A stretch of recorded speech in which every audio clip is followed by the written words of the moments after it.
नहमदुहु व नुसल्ली अला रसूलिहिल करीम। मोअज़्ज़िज़ सामीन व नाज़रीन, अस्सलामु अलैकुम व रहमतुल्लाहि व बरकातुहू। दोस्तों, अमलियात और वज़ाइफ की वीडियोज़ का हमारा सिलसिला जारी है और उसी सिलसिले की एक और वीडियो आपकी खिदमत में लाए हैं।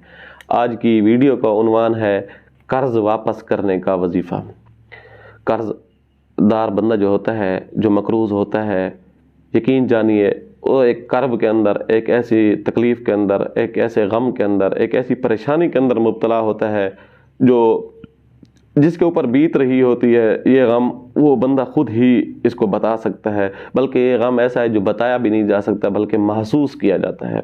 बाकी बहुत बड़ा परेशानी का बायस होती है ये चीज़। जब बंदा किसी का मकरूज़ होता है, उसको दिन रात सुकून नहीं होता, तो उसके हर वक्त यही सर के ऊपर किसी खुशी के अंदर, तकरीब के अंदर है, शादी ब्याह के अंदर है, किसी भी तकरीब के अंदर है, तो उसके दिमाग के ऊपर है हर वक्त एक बोझ सा रहता है कि मैंने कर्ज़ वापस करना है। तो वैसे भी इस कर्ज़ से भी पनाह मांगी गई है। तो कर्ज़ खैर कोई बंदा हदीस पाक के अंदर है, कोई बंदा इस नियत से लेता है कर्ज़ा कि मैं अपनी ज़रूरत के लिए पैसे इस भाई से ले रहा हूँ, तो जब मैं जो ही अल्लाह तबारक व तआला ने मेरे असबाब बनाए तो मैं इसको वापस कर दूँगा, तो अल्लाह तबारक व तआला उसके लिए इंतज़ामात भी फरमा देते हैं। अगरचे बाज़ दफ़ा थोड़ी बहुत आजमाइश होती है तो हो जाते हैं। खैर, आज का जो हम अमल लाए हैं, कोशिश करते हैं हम ऐसे अमाल लाते हैं जो तजर्बात की कसवटी पर रखे हुए होते हैं। लेकिन ये अमल ऐसा है कि हमारे तजर्बे में आए ना आए इसकी ज़रूरत तो खैर है ही नहीं। क्योंकि ये अमल हदीस से मनकूल है और ये अमल जो भी करेगा उसको बहुत ज़्यादा फ़ायदा होगा। इसमें शक करने की कोई गुंजाइश बाकी है ही नहीं, तजर्बे की ज़रूरत है ही नहीं। अगरचे हमने इसके ऊपर सैकड़ों तजर्बात कर भी चुके हूँ, लेकिन आप जब इस अमल को करेंगे इंशाअल्लाह आपको बहुत ज़्यादा फ़ायदा देगा।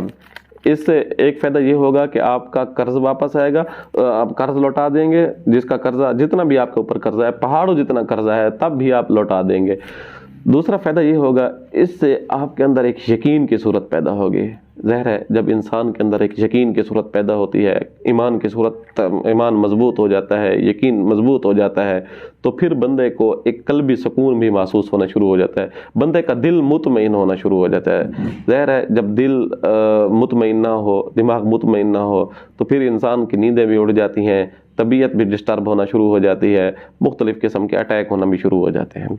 जब दिल मजबूत हो, ईमान मजबूत हो, यकीन मजबूत हो, दिल मुतमईन हो, तो फिर इंसान अपनी ज़िंदगी सुकून के साथ बसर कर सकता है।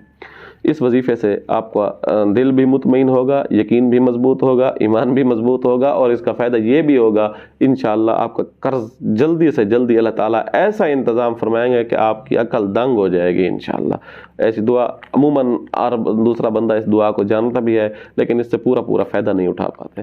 ये करना आपने ये है, हर फ़र्ज़ नमाज के बाद इसको 7 मरतबा पढ़ना है और 7 मरतबा पढ़ लेने के बाद अल्लाह ताला के सामने हाथ उठा कर दुआ भी मांगे। इंशाअल्लाह अल्लाह ताला अपने फजल का मामला फरमाएंगे। दुआ ये है, वजीफ़ा ये है, बिस्मिल्लाहिर्रहमानिर्रहीम, अल्लाहुम्मा कफ़िनी बिहलालिका अन हरामिका व अग़निनी बिफ़ज़लिका अम्मन सिवाक। इसको आपने हर फ़र्ज़ नमाज के बाद पढ़ना है और पढ़ते हुए तवज्जो और बड़ी इन्हिमाक से पढ़ना है। इंशाअल्लाह सुम्मा इंशाअल्लाह चंद दिनों के अमल से अल्लाह ताला आपके असबाब पैदा कर देंगे। वह मुसब्बबुल असबाब है, आपके लिए रास्ते आसान हो जाएंगे। अल्लाह ताला आपका हामी और नासिर हो। उम्मीद है आपको ये वीडियो अच्छी लगी होगी। आने वाली वीडियो तक के लिए इजाज़त दीजिएगा। अल्लाह हाफ़िज़।